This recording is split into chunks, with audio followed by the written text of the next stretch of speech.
Hey,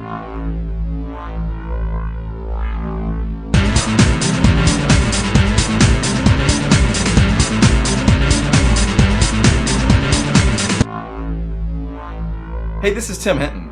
On episode 383, podcast number 383, was called Drill Riders versus Guard Instructors. And if you're a person that puts together a show, if you're a band director or you're in charge of a staff or anything, you definitely need to hear this. And of course, if you're a guard person or a drill rider, you have to hear this. But we all know that there's sometimes an adversarial relationship between the drill rider and the guard people. The drill rider thinks that he needs to get more information from the guard person. The guard person needs to be more realistic about what's possible as far as changing equipment and things. And the guard people sometimes think the drill riders don't pay much attention to them or stage them well. Well, after this podcast was out, I received an email from a drill rider who had some really interesting questions, and I ended up having a phone conversation with him. And so I thought that the things we discussed were important. I'd share some of them here. This poor fellow had one school where the guard person refused to be engaged at all in the creative process. They were just too busy with their head into winter guard, many more important things. And in fact, this poor drill rider would get to June, start writing the band's drill, and not even have information about the guard. And, of course, what would happen is somebody would call him and say, wait, you got to stop, you got to rewrite, we have to have 6 rifles in the opener. Well, what I told this fellow, and what I want to tell you if you're a drill rider, is you have to empower yourself. Okay, there are certain things that you absolutely can demand and expect.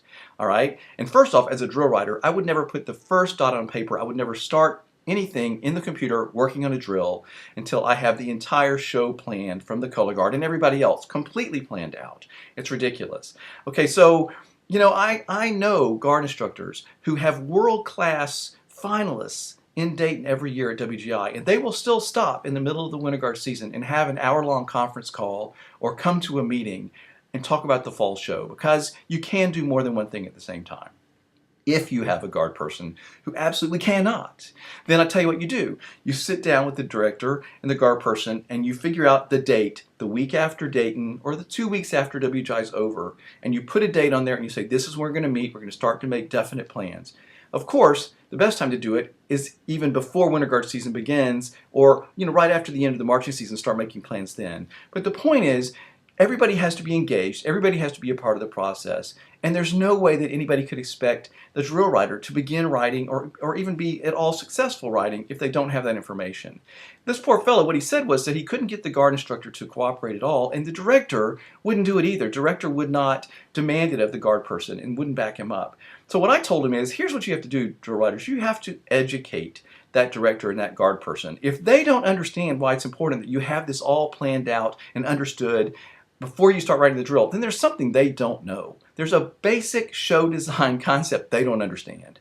Okay, and so if they say that they want the band to be successful and they want to have a great show and they want to be, do better, then they have to buy into this idea. And I would tell them as a drill writer, I would sit down and I would say, look, I want this to be a great show. My name's on it.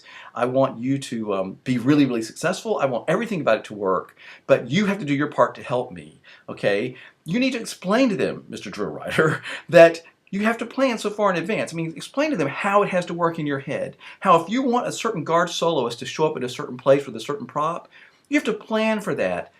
Charts and charts and charts ahead, like 2-3 minutes ahead in the show. Okay, because you have to, maybe from the very first chart, you have to know where that person is, because the way that everything's going to move, they have to end up a certain place to grab something to show up in the right place. It's very complicated. It makes my head hurt every summer when I sit down and try to write drill.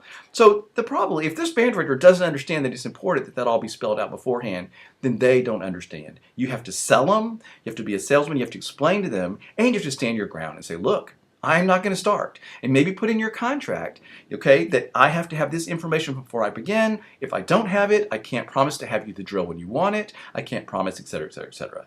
Because everybody has to buy into why this is important.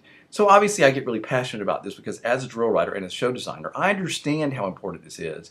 And I spend a lot of time, all during winter guard season, I'm planning fall shows. I'm writing arrangements. I'm planning the visual. We're figuring out props. We're figuring out costumes. And I'm figuring out moments.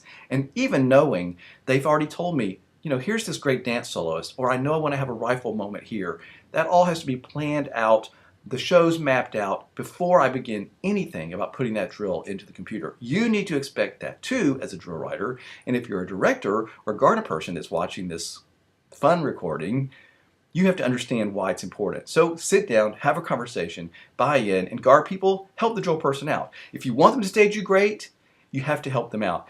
I went into a school one time where the guard person told me that the drill rider had so not paid any attention to their instructions the year before that she was in the habit of every year sitting down and rewriting the entire drill for the guard. I mean, she would literally just erase them and restage them. And that wasn't her fault. She had asked and the person was never following her directions. But within a year of me writing her drill and us working closely together and mapping everything out, she loved it because her guard was staged well and was always in the right place the first time the drill showed up. Then she can spend her time teaching, cleaning, designing, making them great, and not having to figure out about where they should be and how to restage it and make it work. So I've talked a long time, but drill riders, empower yourself, convince and educate your directors and your guard people why it's important, get them on your side, work together for greatness and for success. Thanks. Have a question for a roundtable talk or have a suggestion for a podcast topic or guest? Go to marchingroundtable.com and click here on feedback or here on Ask Tim a Question.